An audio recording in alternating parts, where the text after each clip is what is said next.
बढ़ता चले वह आदमी, संग्राम पथ पर सूल से लड़ता चले वह आदमी। चलता चले वह आदमी, बढ़ता चले वह आदमी, संघर्ष पथ पर सूल से लड़ता चले वह आदमी। है आदमी तो वह कि जिसका धर्म ही संग्राम है, जीवन इसी का नाम है, जीवन इसी का नाम। जब तक आप संघर्ष नहीं करते हैं तब तक आगे भी नहीं बढ़ते। जब तक आप मोह और मिथ्यात्व से संघर्ष नहीं करेंगे तब तक सम्यक नहीं पाएंगे। जब तक असंयम से संघर्ष नहीं करेंगे तब तक संयम नहीं पाएंगे। जब तक आप दारिद्र्य से संघर्ष नहीं करेंगे तब तक आप धनी नहीं बन पाएंगे। और जब तक आप अपने उसूलों के लिए संघर्ष नहीं करेंगे तब तक आप अपनी मंजिल को नहीं पा सकते। तीर्थों की सुरक्षा करना है तो भी संघर्ष और विवेक जरूरी है। समाज की सुरक्षा करना है तो भी संघर्ष और विवेक जरूरी है। और आत्मा की रक्षा करना है भी तो भी संघर्ष और भेद विज्ञान जरूरी है। सौभाग्यशालियों, छोटी सी कहानी सुनिए आपने। एक सुंदर व्रतधारी कहिए, एक ब्रह्मचारी कहिए, राजा की लड़की को देख करके मोहित हो गए। मोहित होना बहुत साधारण सी बात है। लोग जिस चीज को देखते हैं उसी पर फिदा हो जाते हैं। जो जरा सा उनको जचता है कि बस उसी के गुलाम हो जाते हैं। अपने स्वभाव को भूल करके इंद्रिय विषयों के पीछे आदमी ऐसा पागल होता है कि अपनी स्वतंत्र शक्ति, अपनी अभूतपूर्व ज्ञान संपदा, अपना अद्भुत आनंद सब एक तरफ कुर्बान कर देता है और वासना के पीछे अपनी स्वतंत्रता खत्म कर देता है। और कई बार तो वासना और लालच इतना गहरा होता है कि उसके पीछे कोई अपराध कर बैठता है, फिर जिंदगी भर सलाखों के पीछे परेशान होता रहता है। न सुख पाता है, न चैन पाता है, न जो चाह रहा था वो विषय पाता।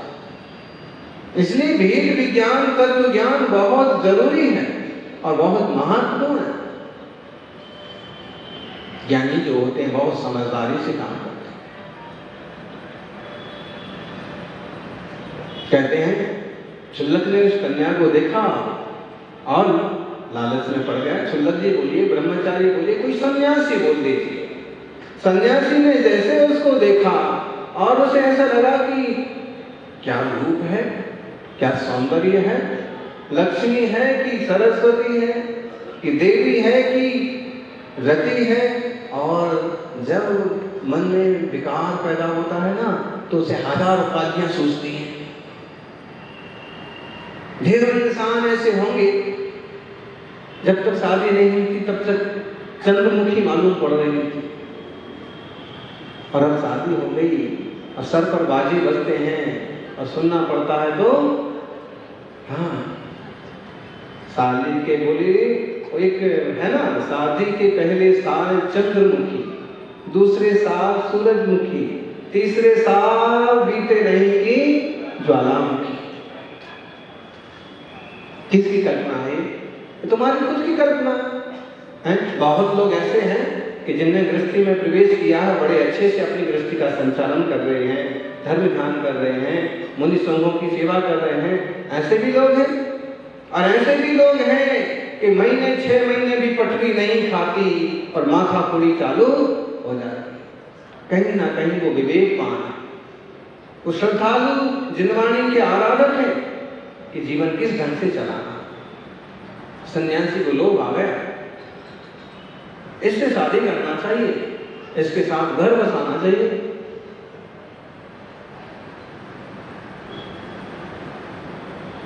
गुरु को भी भूल गए, मार्ग को भी भूल गए। जब विषयों का जादू सिर पर सवार होता है तो सब भूल जाते हैं। राजकुमारी है, राजा के पास तक पहुंच गए। चौकीदारों के हाथ जोड़ना पड़े, सैनिकों की दुत्कार खाना पड़ी, खूब अपमान सहन करके भी राजा तक आखिर पहुंच ही गए और राजा से कहा कि मैं तो ऐसा ऐसा चाहता हूं। राजा ने भी एक सन्यासी का अपमान करने के बजाय अच्छी बात बोलना उचित समझा। उन्होंने कहा कि कोई बात नहीं, सब कुछ हो सकता है, लेकिन मैं यह संबंध तब स्वीकार करूंगा जब मानसरोवर के असली मोती ला करके, समुद्र के असली मोती ला करके तुम यहां भेंट करो।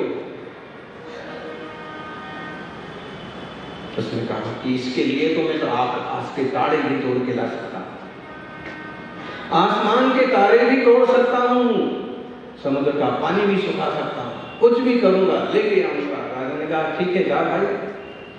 राजा समझ रहा है कि कोई समुद्र के मोती ऐसे मिलते नहीं और निश्चित रूप से ये संभव नहीं होगा और मुझे रिश्ता करने की कोई जरूरत नहीं पड़ेगी, लेकिन हट होती है, जिद होती है। समुद्र तक पहुंच गया और उसने कमंडल से पानी उलीचना चालू किया। पानी बाहर फेंकता जाता है, दिन भर फेंकता है, पसीना पसीना हो जाता है। तो कहते हैं वहां की जो कोई देवी थी, कोई देवता था, हाजिर हुआ। उसने कहा कर क्या रहे? सन्यासी ने कहा मैं समुद्र खाली कर रहा हूं। क्यों? क्योंकि मुझे इसमें से रत्न निकालना है। रत्न तो समुद्र की तह में होते हैं, मुझे तैरना आता नहीं। तो देवता ने कहा कि कितना पानी बाहर फेंकोगे, कितना बाहर पानी उलीचोगे? उसने कहा कि जब तक खाली नहीं हो जाएगा। अरे तुम बूढ़े हो जाओगे, मर जाओगे और तुम्हें कोई राजकुमारी मिलने वाली? उसने कहा कि जो भी है, लेकिन मुझे राजकुमारी चाहिए, राजकुमारी बाकी रहूंगा। और देवता ने कहा कि अगर इतनी ही तुम्हारी जिद है तो क्यों परेशान होते हो? मैं अभी तुम्हें सागर के रत्न ला के देता हूं और तुम अपना काम, तुम्हारी जिद से, तुम्हारे संघर्ष से मैं खुश हूं। और लो ए सागर के मोती, अब तुम ले जाकर के राजा को भेंट कर दो। उसने कहा बहुत अच्छा, ये सच बात है कि मैं जिंदगी भर भी सागर खाली नहीं कर सकता। और मोती लेकर के राजा के पास पहुंचा। राजा भी तैयार हो गया।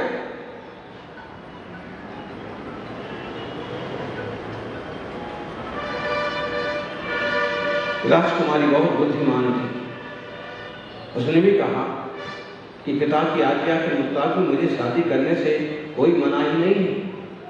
हम भी आप बहुत अच्छे हैं और वर्षों सन्यासी रहे हैं, लेकिन फिर भी मैं एक बात कहना चाहती हूँ कि तुमने एक लड़की को पाने के लिए हजारों किलोमीटर की यात्रा, ना दिन देखा, ना रात देखा, ना भोजन देखा, ना पानी देखा, इतने संघर्ष सहन किए। तुमने समुद्र उलीचना चालू किया, तुम समुद्र खाली करने पर तुल पड़े और तुमने आखिर में मोती पा ही ली। एक लड़की को पाने के लिए तुमने इतना सारा उपक्रम किया। यदि इसी ढंग का संघर्ष, इसी ढंग का तीव्र उपक्रम, इसी ढंग की जिद अगर तुम साधना के क्षेत्र में करते तो ऐसी हजारों लड़कियां तुम्हारी आरती उतारती, तुम अनंत सिद्ध बन जाते, तुम पूजनीय भगवंत बन जाते। इतनी कठोर साधना, संघर्ष, जिद से तो घातिया कर्मों का भी नाश हो जाता। हे सन्यासी, चाहो तो शादी करो और मुझे कोई उज्र नहीं है, लेकिन तुम्हारे भीतर जो जीवटता है, इस जीवटता से मुझे मालूम पड़ता है कि अगर तुमने इस ढंग की साधना की होती, तुम इस ढंग से साधना करो तो तुम्हारे 2-4 भाव में ही बेड़ा पार हो जाता। कहते हैं उसको ये बात बिल्कुल अंदर तक उतर गई कि ओहो, एक सामान्य सी राजकुमारी को इतना ज्ञान है और वर्षों की साधना करने के बाद भी मैं कैसी मूर्ता में फंसा। उसने राजकुमारी को कहा कि पहले गुरु तो मेरे गुरु और आज से दूसरा गुरु तू मेरी गुरु, अब मुझे कोई शादी नहीं करना। सच में मैंने इतने अपमान सहन किए, इतनी मेहनत की, इतना परिश्रम किया, और तूने जो कहा कि मोक्ष मार्ग में ऐसा करते सत्य। और कहते हैं उसने राजकुमारी के सामने दोनों हाथ जोड़ करके प्रणाम किया और अपने गुरु के पास वापिस चला गया। राजा हक्का बक्का रह गया कि बिटिया इतनी बुद्धिमान। जिनवाणी का स्वाध्याय करने वाले जीवों के ऐसे विचार होते हैं। राजकुमारी ने कहा कि राजन, पिताश्री, आर्यिकाओं के पास मैंने विद्या सीखी और आज्ञा आप दें तो मैं भी आत्म कल्याण के लिए तैयार हूं। लेकिन समझने की बात है कि विषयों में उलझ करके व्यक्ति कहां से कहां तक गिर सकता है। आचार्य देव कुंद स्वामी कहते हैं कि यह जीव तो इस विषयों को पाने के लिए निरंतर कोशिश कर रहा। भागदौड़ किस लिए चालू है? बोलिए, इतनी सारी गाड़ियां इधर से इधर दौड़ती हैं, इतने सारे लोग इधर से इधर दौड़ते हैं, ये भागदौड़ किस लिए चालू है? जैसे विषयेषु रति, जिसके भीतर विषयों की रति है, आकांक्षा है, उनको पाने के लिए भागता रहता है। और ये सारी दुनिया जानती है कि आकांक्षाएं और लालसाएं कभी पूरी नहीं होती। इंसान का पेट तो भरा जा सकता है, लेकिन पेटी नहीं भरी जा सकती, क्योंकि एक भरोगे दूसरी पेटी हाजिर हो जाएगी। जरूरतें पूरी की जा सकती हैं, लेकिन आकांक्षाएं नहीं मिटाई जा सकती। उसकी आकांक्षाएं मिटती हैं जो तत्व ज्ञान समझता है। आत्मा की सज्जनों, यहां पर कह रहे हैं 65-66 नंबर की गाथा है प्रवचन सार की। पप्पा इत्थे विषय हासे समस्य देशहावेन परिणम्माणो अप्पा सैवीर स्वहं न हवति देहो एगन्ते नहि देहो स्वहं न देहस्य गुणविसर्गेवा विषयवसेन सुखं दुःखं वा भवति सयमादा। क्या कहा? इस स्पर्शनादिक इंद्रियां जिसका आश्रय लेती हैं, स्पर्शन, रसना, ग्रहण, चक्षु, कर्ण, पांचों इंद्रियां जिन विषयों का आश्रय लेती हैं, ऐसे इष्ट विषयों को पाकर अपने स्वभाव से ही परिणमन करता हुआ आत्मा स्वयं ही इंद्रिय सुखरूप होता है, देह सुखरूप नहीं होता है। क्या? इंद्रिय विषयों को पाकर के आत्मा सुख फील करता है, शरीर सुख का वेदन नहीं करता है।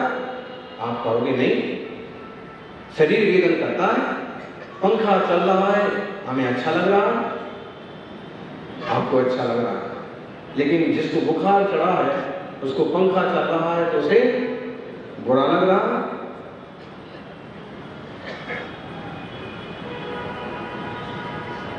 तो आप कहोगे शरीर वेदन कर रहा है। शरीर वेदन नहीं कर रहा है, स्पर्श इंद्रिय के माध्यम से वेदन या जानन तो आपका आत्मा ही कर रहा है।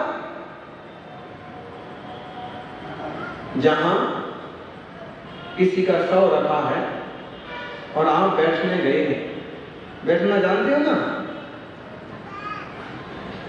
बैठना जाते हैं ना लोग, बैठने जाते हैं। ऐसा यहां भी आप लोग आए हैं और बैठे हैं, तो आप यहां बैठने आए हैं कि सुनने आए हैं?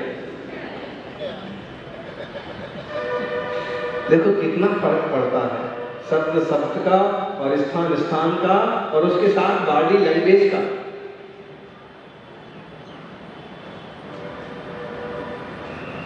अब वहां शव भी रखा, वहां आप भी बैठे हैं, आपके मित्र भी बैठे हैं, रिश्तेदार भी बैठे हैं, बुलर चल रहा है, आपको अच्छा लग रहा है, लेकिन जिसका शव रखा है या जो शव रखा है उसे अच्छा लग रहा है क्या? उसे मालूम पड़ रहा है क्या? बोलो, आप उससे पूछ के देख लो। कि भाई इतनी तेज गर्मी है और एसी चल रहा है तो मजा आ रहा है ना, क्या कहेगा वो? देह तो उसका भी है। इसका मतलब है कि देह जो है, वह इंद्रिय जो है, स्पर्शन रसन घ्राण चक्षु कर्ण, वो सुख के साधन मात्र हैं। वेदन कौन करता है? आत्मा।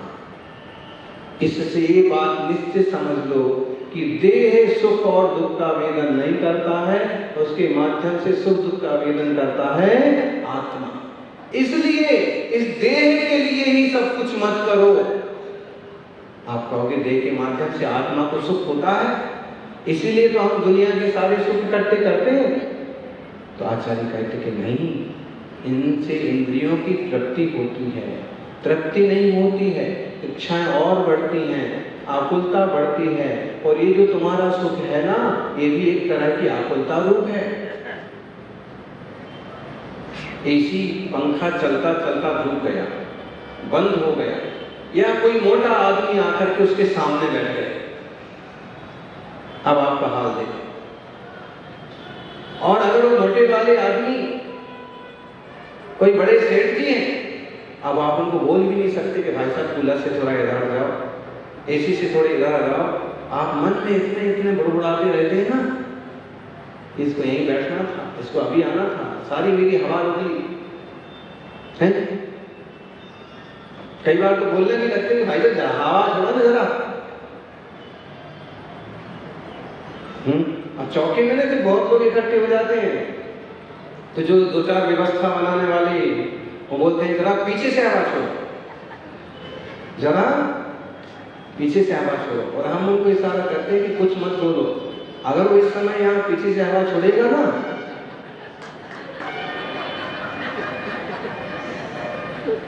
उसने अगर तुम्हारी बात मान ली और उसने पीछे से हवा छोड़ दी तो दूसरों का खड़ा रहना मुश्किल हो जाएगा। तो शब्दों के अर्थ कैसे बदल जाते, जो कि पीछे से आवाज छोड़ने का मतलब है कि गेट पर जम करके खड़े मत हो। आप लोग क्या समझ रहे थे? मतलब यह है कि आखिर आकुलता हुई ना, जरा सी, अच्छा मान लीजिए कि अब वो ज्यादा तेज चल रहा है, ज्यादा तेज चल रहा है, आपको सहन नहीं हो रहा है, तो भी आकुलता। मतलब इंद्रिय जन विषयों से मिलने वाले सुख भी कहीं ना कहीं आकुलता के कारण है, या वो कुछ आकुलता को शांत करते हुए दिखते हैं लेकिन शांत करते नहीं। इसलिए ज्ञानियों, आत्मा ही सुख है, इस बात को जानो, इस बात को समझो, इस बात पर चलो। एगन तेड़ ही देखो पप्पा इतने विषय, इष्ट विषयों को पाकर के स्वभाव से इंद्रिय सुखरूप नहीं होती हैं, देह सुखरूप नहीं होता है, सुखरूप तो आत्मा ही होता है। इसलिए इन आकुलता व्याकुलता बढ़ाने वाले इंद्रिय सुखों के प्रति आसक्त होने की बजाय निराकुलता रूप दशा कैसे मिलती है, उस तरह का पुरुषार्थ करना चाहिए। कैसे? यह बात सुनिश्चित ही है कि स्वर्ग में भी शरीर शरीरी को सुख नहीं देता। स्वर्गवासी देवता भी हो ना, तो उनका शरीर उनको सुखी नहीं करता है, परंतु आत्मा विषयों के बस में सुख रूप अथवा दुख रूप स्वयं ही होता है। एक देह देहो स्वहम न देहिस्त पुनर्सज्ञेवा विषय वसे न सुखम दुखम वा अवदिशय माता।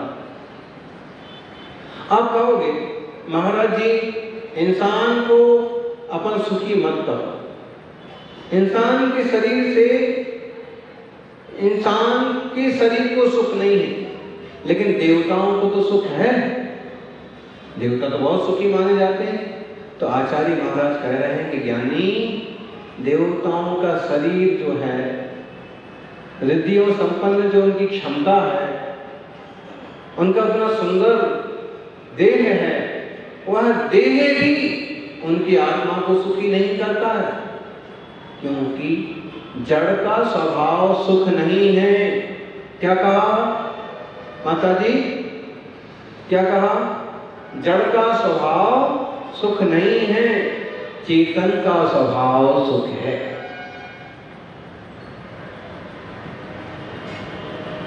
रसगुल्ले को अपनी मिठास का आनंद नहीं है। रसगुल्ले को पता है कि मैं कितना मीठा हूं? बोलो। रसगुल्ले को पता नहीं। मतलब है कि रसगुल्ले को खुद ही पता नहीं कि वो कितना मीठा है। कई बार जिन लोगों पर आप रीझ जाते हो ना, उन लोगों को खुद ही पता नहीं कि मैं ऐसा कोई रीझने लायक हूं, है ना? कोई भी हो दुनिया में, चाहे कोई स्त्री हो चाहे कोई पुरुष हो, दो हाथ होते हैं, दो पांव होते हैं, नाक कान सब वही होता है, और सिर पर जो घास होती है वो भी सबके लगभग एक जैसी होती है। लेकिन फिर भी मोही उसी में से पसंद नापसंद कर लेते।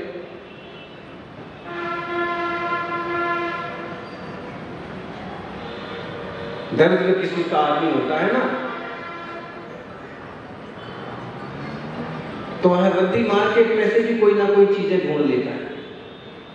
ये समझ लो संसार जो है रद्दी मार्केट है, और विषयासक्त लोग हैं वो ज्ञान के दरिद्री हैं, और रद्दी मार्केट में से भी कोई ना कोई चीजें पसंद कर लेते हैं, ढूंढ लेते हैं और उसके दीवाने हो जाते हैं।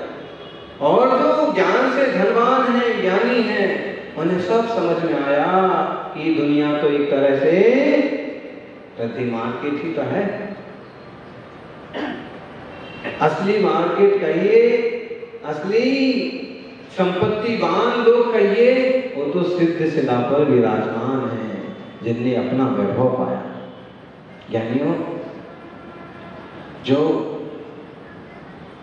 बुद्धि का व्यभिचार है ना, बहुत खतरनाक होता है। प्रज्ञा का व्यभिचार का मतलब है कि आप कुछ का कुछ सोचते रहते हैं, कुछ ना कुछ चलता रहता है। कई सारे युवा आपको मिलेंगे क्योंकि जिनका थोड़ा सा विवेक है, बोध है, सत्संग है, उनकी वृत्तियां थोड़ी अलग हो सकती हैं। ढेरों ऐसे मिलेंगे कि किसी तरह की कल्पना करते रहेंगे, खाली बैठे रहेंगे, विषय वासना की कल्पना करते रहेंगे। कंकित कलुषित भूदो काम हो गई मुच्छिदो संतो, अब भुंजन तो भी भोगे परिणामेण निबद्धे। आपको ये शब्द ध्यान में आए? आप कहोगे शब्द तो एक भी याद नहीं रहा यार। पहाड़िया जी, तिजारिया जी, कौन से शास्त्र की गाथा है? बोलो। अरे भाई, जनवाणी का अभ्यास भी बहुत जरूरी है, तीर्थों की सुरक्षा भी बहुत जरूरी है, और तीर्थों की सुरक्षा के साथ साथ अपनी निज चेतना की सुरक्षा भी बहुत जरूरी है। तीर्थों की सुरक्षा के लिए सबसे बढ़िया उपाय है कि अपन हर वर्ष हर महीने वंदना करने जाएं, मित्रों को लेके जाएं, और हर रोज वहां 1000 10,000 लोग वंदना करें। तीर्थों की साथ सुरक्षा रहेगी, सबको पता है इनका तीर्थ है यार। और वहां जाकर के मंदिरों के पास, पहाड़ों पर खाना पीना, खरीदना बेचना, ऐसा कुछ भी नहीं करना। जब आप बार बार वंदना को जाओगे तो आपका तीर्थ है, सबको पता है। अब दूसरे 10,000 आए और तुम 10 आदमी पहुंचो, कौन सी गिनती होगी बोलो? सबसे बड़ी समस्या तो ये। इसलिए युवाओं, पिकनिक पर जाना है, टूर्स पर जाना है, घूमने जाना है, तो आप दुनिया में भले कहीं भी जाओ, लेकिन साल में एक बार तीर्थ क्षेत्रों की यात्रा का प्लान जरूर बना। मालूम पड़ेगा। तीर्थों की सुरक्षा का सबसे बढ़िया उपाय है कि वंदना करना, वहाँ जाके कुछ खाना पीना नहीं, पूरा सम्मान प्रदर्शित करना, पूरी भक्ति करना, दूसरे लोग भी सीखेंगे। और अगर वहाँ कोई बेचने वाले भी आ जाएंगे तो बोलो, गंजों के गांव में कोई कंगी बेचने वाला चला जाए, जहां मुनि संग रुका हो वहां कोई नई दुकान लगा के बैठ जाए, तो क्या फायदा होगा? मुनि महाराज तो अपना किस्मत खुद करते हैं, नाई की दुकान कभी नहीं चलेगी। और जिस गांव में सब गंजे गंजे गंजे गंजे लोग हैं, वहां कोई कंगी बेचने जाए तो शिखर जी के पहाड़ पर भी श्रावकों को इस ढंग से पेश आना चाहिए कि वहां पर हमें एक मूंगफली का दाना भी पहाड़ पर मुंह में नहीं लेना है, एक कप पानी भी नहीं पीना है। बोलो कि किस बल पर दुकान चलेगी? अब लोग शिकायत करते हो दुकान खुल गई, दुकान खुल गई। अरे खुद ही जाकर के खरीदते हो, तुम खुद अपनी जीभ को नहीं रोक पाते हो। प्यास लगी, अरे प्यास लगी थी, थोड़ा तेजी से उतर के नीचे आ जाते, गंधर्व नाला है, सीधा नाला है, वहां का पानी पी लेते, छान करके खुद भी तो पी सकते हो। बोतल खरीदना, नींबू पानी पीना ही जरूरी था क्या? तीर्थों की सुरक्षा, और तीर्थों की सुरक्षा होगी वंदना से, रख रखाव से, भक्ति से, लेकिन आत्मा की सुरक्षा होगी जिनवाणी के स्वाध्याय से। बहुत जरूरी है। कितना महान सूत्र है, कांकित कलुषित भूदो कान भोगेहि मुच्छिदो संतो। ये जीव जो है ना, ये जीव, कोई भी जीव सब ज्ञानमय है, और ज्ञानमय जो जीव है ना, कोई तो राग रूप परिणमित हो रहा है, कोई द्वेष रूप परिणमित हो रहा है, कोई मोह रूप परिणमित हो रहा है, कोई अशुभोपयोग में डूबा हुआ है, कोई सौभाग्यशाली शुभोपयोग में गया है, कोई परम सौभाग्यशाली दिगंबर रूप लेकर के शुद्धोपयोगी मुनि बन गए। ज्ञान के परिणाम 3 रूप हो गए, उपयोग का परिणाम। तो कह रहे हैं कि कंखित कांक्षा, कलुषित ये चाहिए वो चाहिए। दुनिया में ऐसा आदमी ढूंढना मुश्किल मिलेगा आपको जिसने कभी किसी स्त्री की कामना ना की। मुश्किल ही मिलेगा कोई सन्यासी ज्ञानी तपस्वी हो कि उनने कोई कल्पना ना की हो। वरना आप किसी पुरुष होंगे तो किसी ना किसी महिलाओं की कल्पना करते रहते हो। कुछ ना होगा ना तो पिक्चर देख रखी होगी, कोई सीरियल देख रहे होंगे तो उसमें जो हीरोइन होगी नाचने कूदने वाली, उसी की कल्पना करने लग जाएंगे। ऐसे ही महिलाओं में भी जो शील व्रत को महत्व नहीं ले पाते, नहीं समझ पाते, वो भी किसी तरह की कल्पना। इससे क्या क्या करना चाह रहे हैं? कंखित कांक्षा, जब पता है कि वो पिक्चर में काम करने वाली तुम्हें कभी भी मिलने वाली नहीं, उसका काम ही नाचना कूदना है, कमाई का साधन है, फिर भी तुम कांक्षा कर रहे हो। एक बात हो गई, कलुषित भूदो, फिर ये कलुषित भी होता है तो कांक्षा के और आगे बढ़ता है, मन को मैला करता रहता है। कंकित कलुषित भूदो कैसे?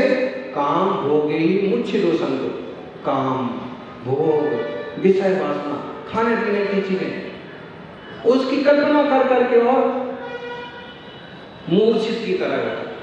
तो आचार्य श्री कह रहे हैं कंखित कलुषित भूदो काम भोगी मुच्छिदो संतो, काम भोग से पागल की तरह हो गया, मूर्छित हो गया। कुछ लोग तो हो जाते हैं जी, डिप्रेशन में चले जाते हैं। सुनाए आपको? पागल खाने के लिए विजिट पर गया एक इंसान, सोचा कि यहां से गुजर रहे हो, यहाँ पागल खाना है तो देख के चले अपन।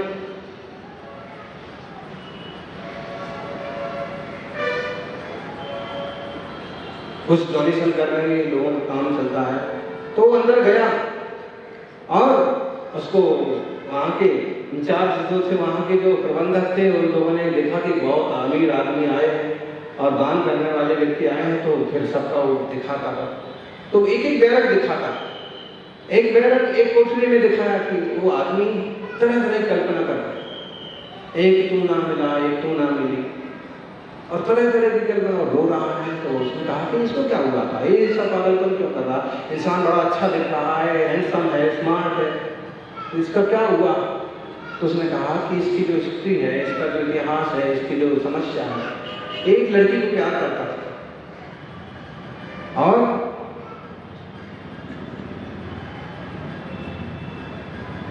लेकिन उसके बाप ने उसकी कहीं और शादी कर दी, उसके गम में पागल हो गया, है ना।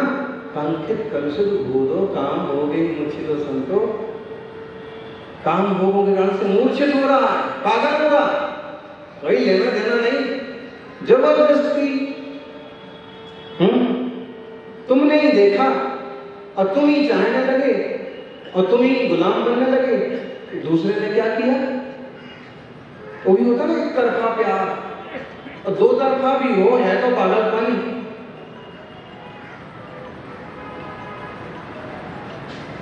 ज्ञान से समझना, इस जैसे हम जिस ढंग से बोल रहे हैं, ये हम आपको मतलब एक गहरे तत्व की तरफ ले जाना चाह रहे हैं, नहीं तो इसको अपन बहुत उसला समझे कि वो प्यार अब उसको नहीं मिली वो लड़की, तो ऐसा पागल हो जाने की क्या जरूरत है।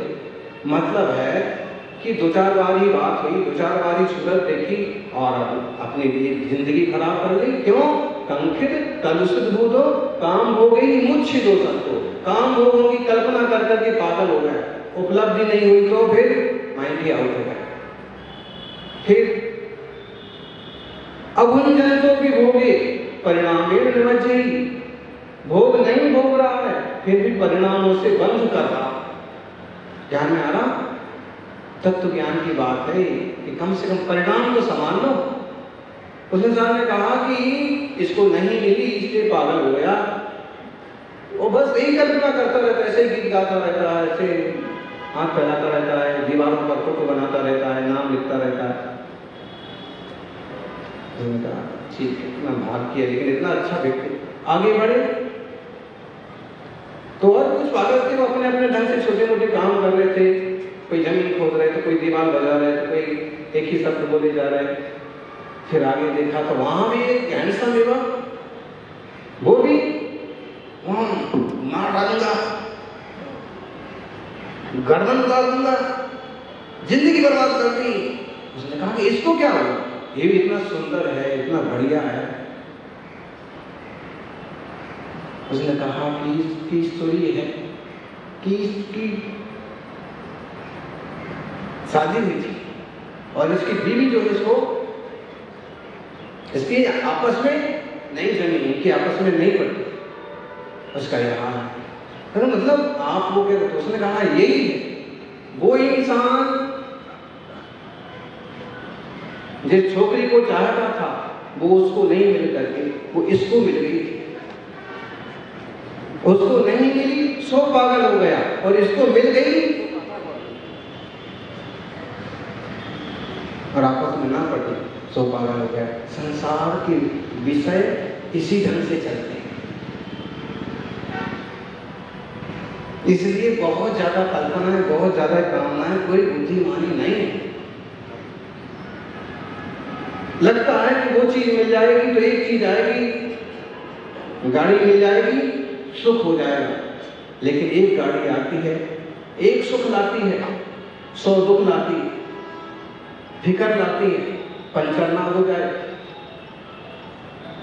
कुत्ता ना मुझ जाए, सबसे बड़ी टेंशन रहती है कोई पड़ोसी मांगने ना आ जाए। टीवी आई ना, एक सुख 100 दुख। क्यों, पत्नी कहती कि मुझे कोई सीरियल देखना है, पति कहता कि क्रिकेट चल रहा ना चलने देना, बेटा कहता मुझे कार्टून देखना है, बिटिया कहती है तो मुझे तो कलर्स देखना है, और तरह तरह के चैनल है। झगड़ा चालू। मतलब यह है कि साधन सुख नहीं है, साधनों के द्वारा कदाचित आपको थोड़ा सुख महसूस हो सकता है, लेकिन वो सुख भी देह को नहीं होता है। वो सुख का वेदन करने वाला कौन है अंततः? आत्मा।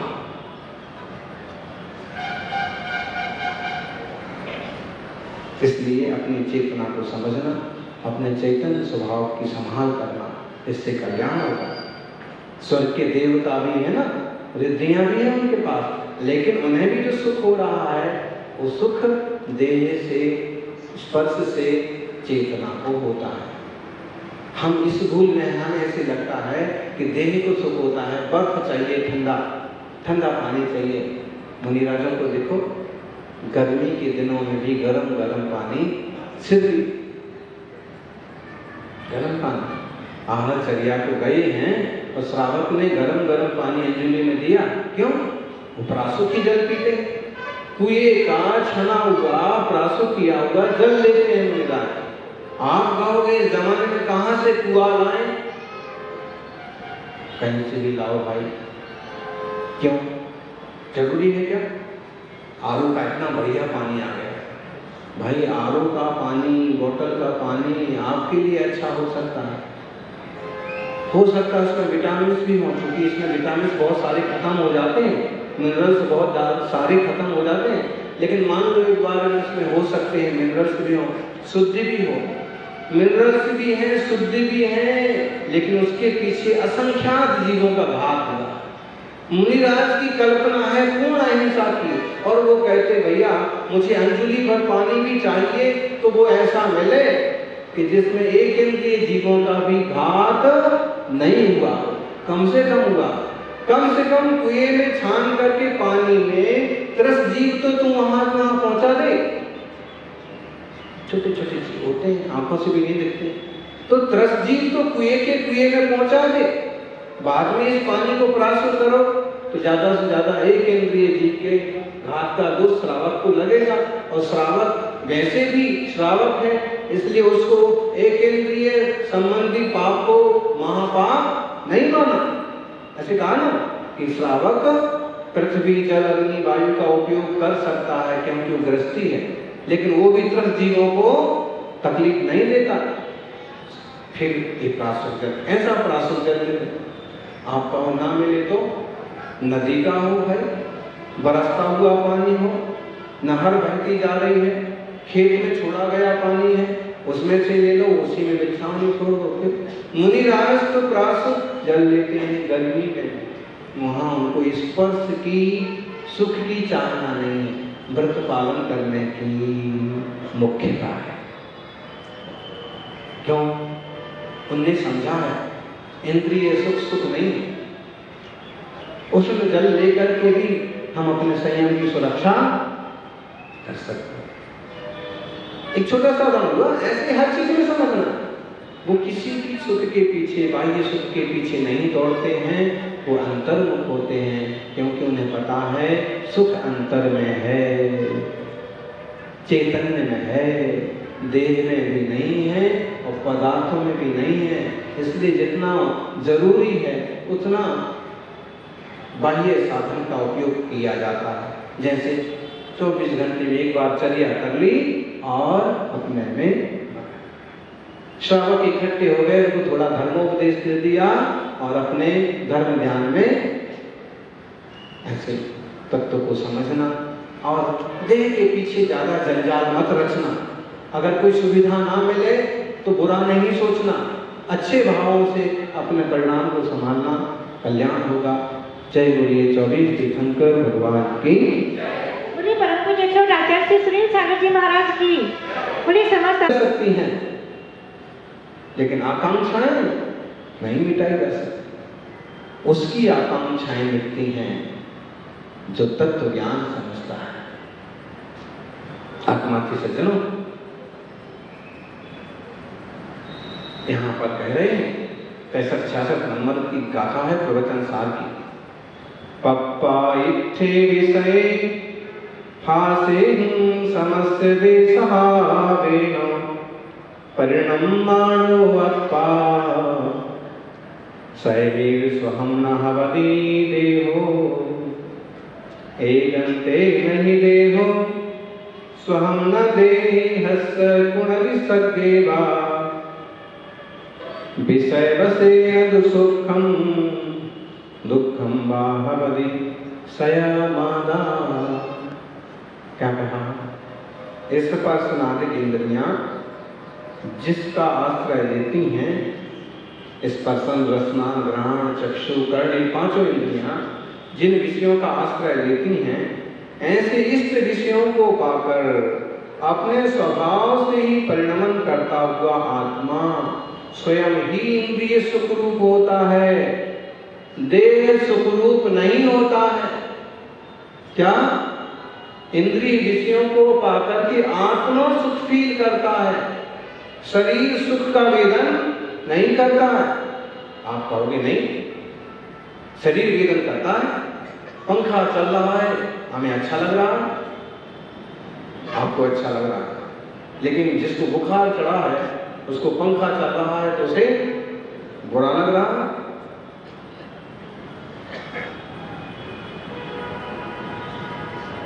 तो आप कहोगे शरीर वेदन कर रहा है, शरीर वेदन नहीं कर रहा है। स्पर्श इंद्रिय के माध्यम से वेदन या जानन तो आपका आत्मा ही कर रहा है।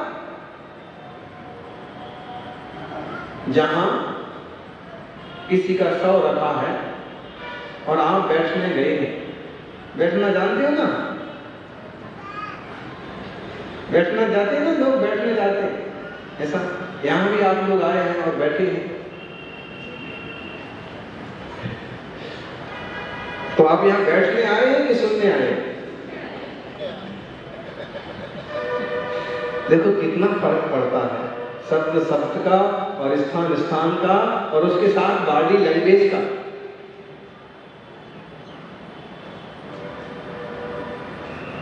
अब वहां शव भी रखा, वहां आप भी बैठे हैं, आपके मित्र भी बैठे हैं, रिश्तेदार भी बैठे हैं, कूलर चल रहा है, आपको अच्छा लग रहा है, लेकिन जिसका शव रखा है या जो शव रखा है उसे अच्छा लग रहा है क्या? उसे मालूम पड़ रहा है क्या? बोलो, आप उससे पूछ के देख लो कि भाई इतनी तेज गर्मी है और एसी चल रहा है तो मजा आ रहा है ना, क्या कहेगा वो? देह तो उसका भी है। इसका मतलब है कि देह जो है वह इंद्रिय जो है स्पर्शन, रसन, घ्राण, चक्षु, कर्ण वो सुख के साधन मात्र हैं। वेदन कौन करता है? आत्मा। इससे ये बात निश्चित समझ लो कि देह सुख और दुख का वेदन नहीं करता है, उसके माध्यम से सुख दुख का वेदन करता है आत्मा।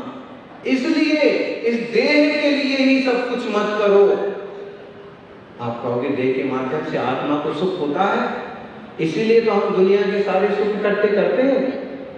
तो आचार्य कहते कि नहीं, इनसे इंद्रियों की तृप्ति होती है, तृप्ति नहीं होती है, इच्छाएं और बढ़ती हैं, आकुलता बढ़ती है, और ये जो तुम्हारा सुख है ना, ये भी एक तरह की आकुलता रूप है। एसी पंखा चलता चलता रुक गया, बंद हो गया, या कोई मोटा आदमी आकर के उसके सामने बैठ गया, अब आपका हाल देखो। और अगर वो मोटे वाले आदमी कोई बड़े सेठ जी हैं, अब आप उनको बोल भी नहीं सकते कि भाई साहब कूलर से थोड़ा इधर जाओ, एसी से थोड़े इधर आ जाओ। आप मन में इतने इतने बुड़बुड़ाते रहते हैं ना, इसको यहीं बैठना था, इसको अभी आना था, सारी मेरी हवा रुकी है।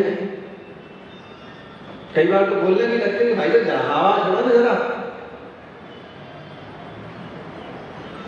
अब चौके में तो बहुत लोग इकट्ठे हो जाते हैं, तो जो दो चार व्यवस्था बनाने वाले वो बोलते हैं जरा पीछे से हवा छोड़ो, जरा पीछे से हवा छोड़ो, और हम उनको इशारा करते हैं कि कुछ मत बोलो। अगर वो इस समय यहाँ पीछे से हवा छोड़ेगा ना,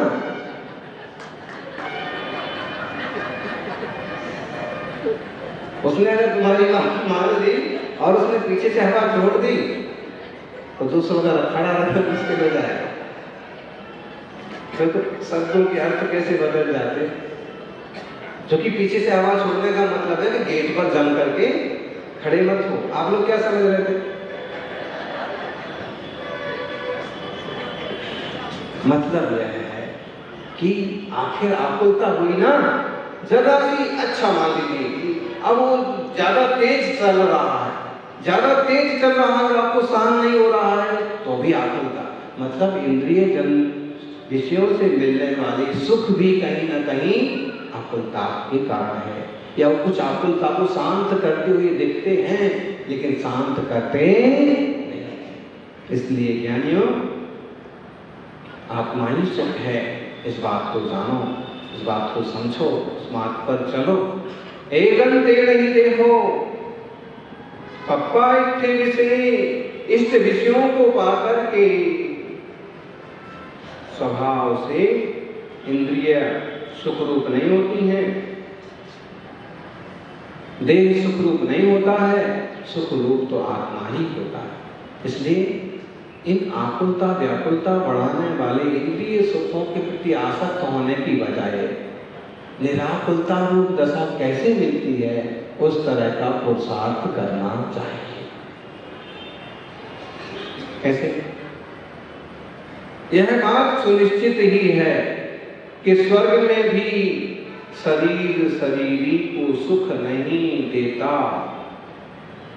स्वर्गवासी देवता भी हो ना, तो उनका शरीर उनको सुखी नहीं करता है, परंतु आत्मा विषयों के बस में सुख रूप अथवा दुख रूप स्वयं ही होता है। एक देह देहो स्वहम न देहिस्त पुनर्सज्ञेवा विषय वसे न सुखम दुखम वा अवदिशय माता।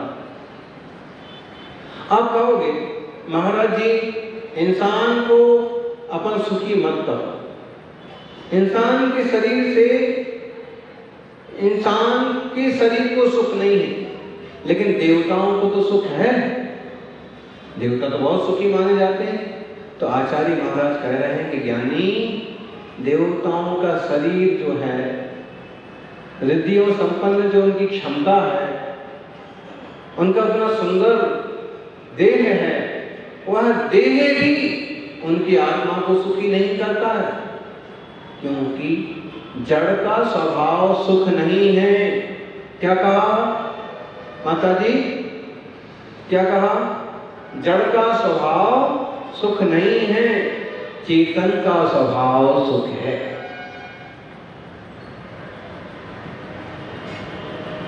रसगुल्ले को अपनी मिठास का आनंद नहीं है।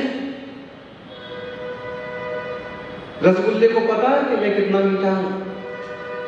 बोलो। रसगुल्ले को पता नहीं, मतलब है कि रसगुल्ले को खुद ही पता नहीं कि वो कितना मीठा है। कई बार जिन लोगों पर आप रीझ जाते हो ना, उन लोगों को खुद ही पता नहीं कि मैं ऐसा कोई रीझने लायक हूं, है ना? कोई भी हो दुनिया में, चाहे कोई स्त्री हो चाहे कोई पुरुष हो, दो हाथ होते हैं, दो पांव होते हैं, नाक कान सब वही होता है, और सिर पर जो घास होती है वो भी सबके लगभग एक जैसी होती है, लेकिन फिर भी मोही उसी में से पसंद नापसंद कर लेते।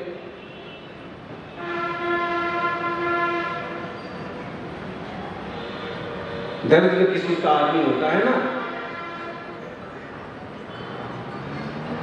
तो वह रद्दी मार्केट में से भी कोई ना कोई चीजें ढूंढ लेता है। ये समझ लो संसार जो है रद्दी मार्केट है, और विषयासक्त लोग हैं वो ज्ञान के दरिद्री हैं, और रद्दी मार्केट में से भी कोई ना कोई चीजें पसंद कर लेते हैं, ढूंढ लेते हैं और उसके दीवाने हो जाते हैं। और जो ज्ञान से धनवान है, ज्ञानी है, उन्हें सब समझ में आया कि दुनिया तो एक तरह से रद्दी मार्केट ही तो है। असली मार्केट कहिए, असली संपत्तिवान लोग कहिए, वो तो सिद्ध सिला पर विराजमान है, जिनने अपना वैभव पाया। ज्ञानियों, जो बुद्धि का व्यभिचार है ना, बहुत खतरनाक होता है। प्रज्ञा का व्यभिचार का मतलब है कि आप कुछ का कुछ सोचते रहते हैं, कुछ ना कुछ चलता रहता है। कई सारे युवा आपको मिलेंगे क्योंकि जिनका थोड़ा सा विवेक है, बोध है, सत्संग है, उनकी वृत्तियां थोड़ी अलग हो सकती हैं। ढेरों ऐसे मिलेंगे कि किसी तरह की कल्पना करते रहेंगे, खाली बैठे रहेंगे, विषय वासना की कल्पना करते रहे। कंकित कलुषित भूदो काम हो गई मुच्छिदो संतो अभुंजन तो भी भोगे परिणामेण निबद्धेहि। आपको ये शब्द ध्यान में आए? आप कहोगे शब्द तो एक भी याद नहीं रहा यार। पहाड़िया जी, तिजारिया जी, कौन से शास्त्र की गाथा है? बोलो। अरे भाई, जिनवाणी का अभ्यास भी बहुत जरूरी है, तीर्थों की सुरक्षा भी बहुत जरूरी है, और तीर्थों की सुरक्षा के साथ साथ अपनी निज चेतना की सुरक्षा भी बहुत जरूरी है। तीर्थों की सुरक्षा के लिए सबसे बढ़िया उपाय है कि अपन हर वर्ष हर महीने वंदना करने जाएं, मित्रों को लेके जाएं, और हर रोज वहां 1000 10,000 लोग वंदना करें। तीर्थों की साथ सुरक्षा रहेगी, सबको पता है उनका तीर्थ है या और वहां जाकर के मंदिरों के पास पहाड़ों पर खाना पीना खरीदना बेचना ऐसा कुछ भी नहीं करना चाहिए। जब आप बार बार वंदना को जाओगे तो आपका तीर्थ है, सबको पता है। अब दूसरे 10,000 आए और तुम 10 आदमी पहुंचो, कौन सी गिनती होगी बोलो? सबसे बड़ी समस्या तो ये। इसलिए युवाओं, पिकनिक पर जाना है, टूर्स पर जाना है, घूमने जाना है, तो आप दुनिया में भले कहीं भी जाओ, लेकिन साल में एक बार तीर्थ क्षेत्रों की यात्रा का प्लान जरूर बना, मालूम पड़ेगा। तीर्थों की सुरक्षा का सबसे बढ़िया उपाय है कि वंदना करना, वहां जाके कुछ खाना पीना नहीं, पूरा सम्मान प्रदर्शित करना, पूरी भक्ति करना, दूसरे लोग भी सीखेंगे।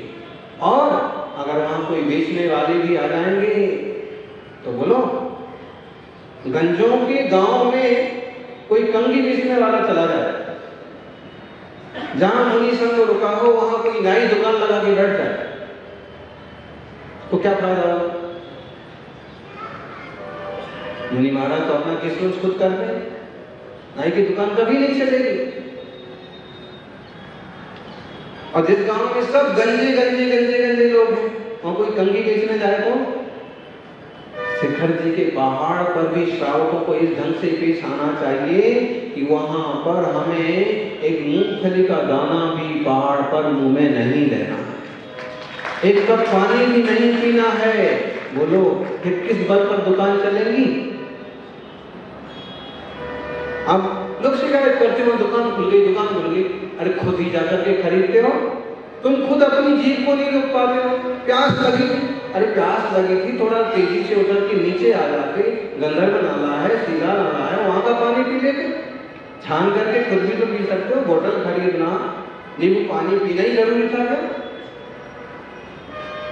तीर्थों की सुरक्षा, और तीर्थों की सुरक्षा होगी वंदना से, रख रखाव से, भक्ति से, लेकिन आत्मा की सुरक्षा होगी जिनवाणी के स्वाध्याय से। बहुत जरूरी है। कितना महान सूत्र है, कंकित कलुषित भूदो काम भोगेहि मुच्छिदो संतो। ये जीव जो है ना, ये जीव, कोई भी जीव सब ज्ञानमय है, और ज्ञानमय जो जीव है ना, कोई तो राग रूप परिणमित हो रहा है, कोई द्वेष रूप परिणमित हो रहा है, कोई मोह रूप परिणमित हो रहा है, कोई अशुभोपयोग में डूबा हुआ है, कोई सौभाग्यशाली शुभोपयोग में गया है, कोई परम सौभाग्यशाली दिगंबर रूप लेकर के शुद्धोपयोगी मुनि बन गए। ज्ञान के परिणाम 3 रूप हो गए, उपयोग का परिणाम। तो कह रहे हैं कि कंकित कांक्षा, कलुषित ये चाहिए वो चाहिए।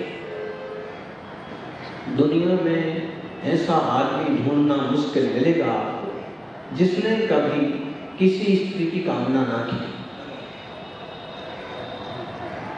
मुश्किल ही मिलेगा कोई सन्यासी ज्ञानी तपस्वी हो कि उनने कोई कल्पना ना की हो, वरना आप किसी पुरुष होंगे तो किसी ना किसी महिलाओं की कल्पना करते रहते हो।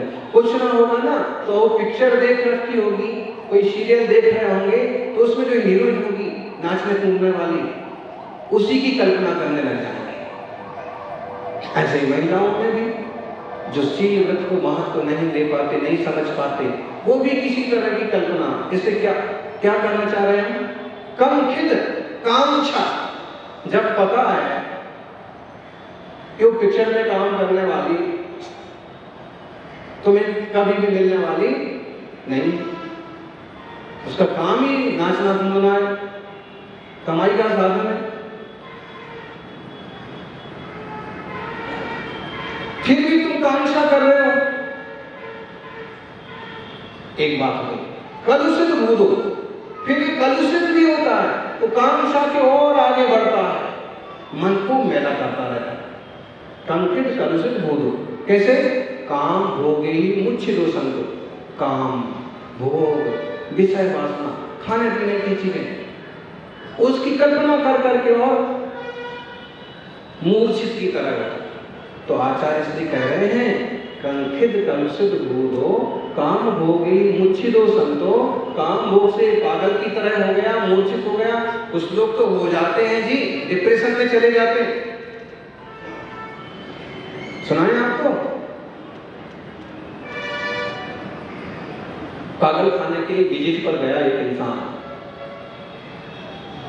सोचा कि यहां से गुजर रहे हो, यहाँ पागल खाना है तो देख के चले अपन।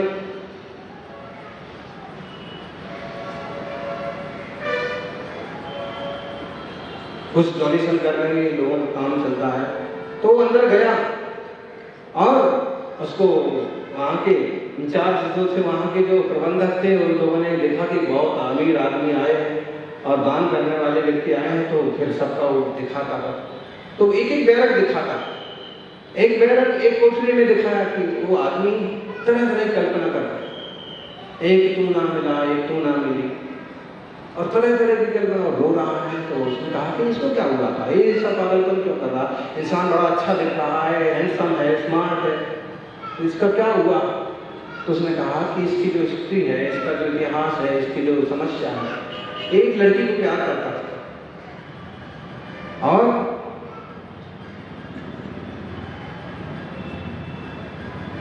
लेकिन उसके बाप ने उसकी कहीं और शादी कर दी, उसके गम में पागल हो गया, है ना?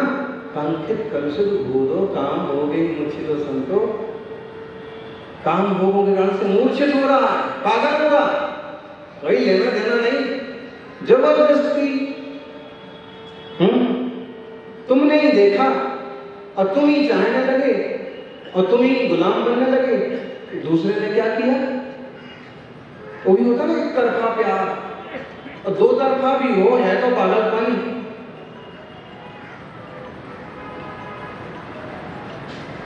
ज्ञान से समझना, इस जैसे हम जिस ढंग से बोल रहे हैं, ये हम आपको मतलब एक गहरे तत्व की तरफ ले जाना चाह रहे हैं, नहीं तो इसको अपन बहुत उसला समझे कि वो प्यार अब उसको नहीं मिली वो लड़की, तो ऐसा पागल हो जाने की जरूरत है। मतलब है कि दो चार बार ही बात हुई, दो चार बार ही सूरत देखी और अपनी जिंदगी खराब कर ली। क्यों? कंकित कलुषित भूतो काम हो गई मुच्छिदो संतो, काम भोगों की कल्पना कर करके पागल हो गए, उपलब्धि नहीं हुई तो फिर माइंड ही आउट हो गया। फिर अभुंजन तो भी भोगे परिणाम निमज्जयी, भोग नहीं भोग रहा है, फिर भी परिणामों से बंध कर रहा। ध्यान में आ रहा? तत्व ज्ञान की बात है कि कम से कम परिणाम तो समान लो। उस इंसान ने कहा कि इसको नहीं मिली इसलिए पागल हो गया, वो बस यही कल्पना करता रहता है, ऐसे गीत गाता रहता है, ऐसे हाथ फैलाता रहता है, दीवारों पर फोटो बनाता रहता है, नाम लिखता रहता है। ठीक है, इतना भाग किया, लेकिन इतना अच्छा व्यक्ति आगे बढ़े। तो और कुछ पागल थे, वो अपने अपने ढंग से छोटे मोटे काम कर रहे थे, कोई जमीन खोद रहे थे, कोई दीवार बजा रहे थे, कोई एक ही शब्द बोले जा रहे। फिर आगे देखा तो वहां भी एक हैंडसम युवक, वो भी मार डालूंगा, गर्दन उतार दूंगा, जिंदगी बर्बाद कर दी। उसने कहा कि इसको क्या हुआ, ये भी इतना सुंदर है, इतना बढ़िया है। उसने कहा कि इसकी स्टोरी है कि इसकी शादी हुई थी और इसकी बीवी जो है इसको इसकी आपस में नहीं जमी, इनकी आपस में नहीं पड़ती। उसका यहाँ तो मतलब आप वो क्या, तो उसने कहा यही है वो इंसान जिस छोकरी को चाहता था वो उसको नहीं मिल करके वो इसको मिल गई थी। उसको नहीं मिली सो पागल हो गया और इसको मिल गई और आपस में ना पड़ी सो पागल हो गया। संसार के विषय इसी ढंग से चलते हैं, इसलिए बहुत ज्यादा कल्पना है, बहुत ज्यादा कामना है, कोई बुद्धिमानी नहीं है। लगता है कि वो चीज मिल जाएगी तो एक चीज आएगी, गाड़ी मिल जाएगी, सुख हो जाएगा। लेकिन एक गाड़ी आती है, एक सुख लाती है, 100 दुख लाती है, फिकर लाती है, पंचर ना हो जाए, कुत्ता ना मुझ जाए, सबसे बड़ी टेंशन रहती है कोई पड़ोसी मांगने ना आ जाए। टीवी आई ना, एक सुख 100 दुख। क्यों? पत्नी कहती कि मुझे कोई सीरियल देखना, पति कहता कि क्रिकेट चल रहा ना चलने देना, बेटा कहता मुझे कार्टून देखना, बिटिया कहती है तो मुझे तो कलर्स देखना है और तरह तरह के चैनल है। झगड़ा चालू। मतलब यह है कि साधन सुख नहीं है। साधनों के द्वारा कदाचित आपको थोड़ा सुख महसूस हो सकता है, लेकिन वो सुख भी देह को नहीं होता है। वो सुख का वेदन करने वाला कौन है? अंततः आत्मा।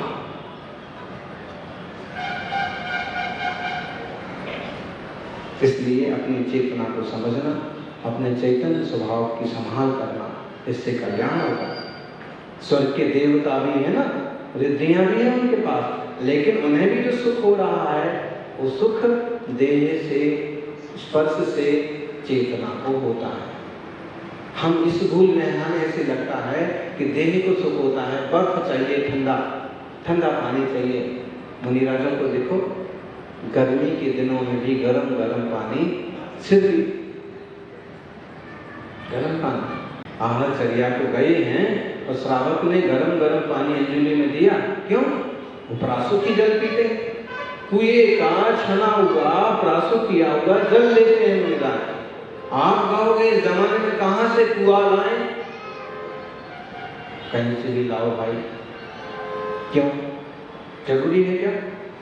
आरओ का इतना बढ़िया पानी आ गया भाई, आरओ का पानी, बोतल का पानी आपके लिए अच्छा हो सकता है, उसमें विटामिन भी हो, क्योंकि इसमें विटामिन बहुत सारे खत्म हो जाते हैं, मिनरल्स बहुत सारे खत्म हो जाते हैं। लेकिन मान लो एक बार इसमें हो सकते हैं मिनरल्स भी हो, शुद्धि भी हो, मिनरल्स भी हैं, शुद्धि भी हैं, लेकिन उसके पीछे असंख्यात जीवों का भाग हुआ। मुनिराज की कल्पना है पूर्ण अहिंसा की, और वो कहते भैया मुझे अंजुलि भर पानी भी चाहिए तो वो ऐसा मिले कि जिसमें एक इंद्रिय जीवों का भी घात नहीं हुआ, कम से कम हुआ। कम से कम कुएं में छान करके पानी में 30 जीव तो तू वहां पहुंचा दे। छोटे छोटे जीव होते हैं, आंखों से भी नहीं दिखते, तो 30 जीव तो कुएं में पहुंचा दे। बाद में इस पानी को प्राशुद्ध करो तो ज्यादा से ज्यादा एक इंद्रिय जीव के घात का दोष श्रावक को लगेगा, और श्रावक वैसे भी श्रावक है, इसलिए उसको एक इंद्रिय संबंधी पाप को महापाप नहीं माना। ऐसे कहा ना कि श्रावक पृथ्वी जल अग्नि वायु का उपयोग कर सकता है क्योंकि वो गृहस्थी है, लेकिन वो भी 30 जीवों को तकलीफ नहीं देता। फिर ये प्राशुद्ध जल, ऐसा प्राशुद्ध जल आपका ना मिले तो नदी का हो भाई, बरसता हुआ पानी हो, नहर बहती जा रही है, खेत में छोड़ा गया पानी है, उसमें से ले लो, उसी में बिछाओ, छोड़ दो। फिर मुनिराज तो प्राशुद्ध जल लेते हैं गर्मी में, वहां उनको स्पर्श की, सुख की चाहना नहीं, व्रत पालन करने की मुख्यता है। क्यों? उनने समझा है इंद्रिय सुख नहीं है। उसमें जल लेकर के भी हम अपने संयम की सुरक्षा कर सकते हैं। एक छोटा सा उदाहरण हुआ, ऐसे हर चीज में समझना। वो किसी भी सुख के पीछे, बाह्य सुख के पीछे नहीं दौड़ते हैं, वो अंतर्मुख होते हैं, क्योंकि उन्हें पता है सुख अंतर में है, चैतन्य में है, देह में भी नहीं है और पदार्थों में भी नहीं है। इसलिए जितना जरूरी है उतना बाह्य साधन का उपयोग किया जाता है। जैसे 24 घंटे में एक बार चर्या कर ली और अपने में श्रावक इकट्ठे हो गए, उनको थोड़ा धर्मोपदेश दे दिया और अपने धर्म ध्यान में ऐसे तत्व को समझना और देह के पीछे ज्यादा जंजाल मत रचना। अगर कोई सुविधा ना मिले तो बुरा नहीं सोचना, अच्छे भावों से अपने परिणाम को संभालना, कल्याण होगा। जय बोलिए 24 तीर्थंकर भगवान के।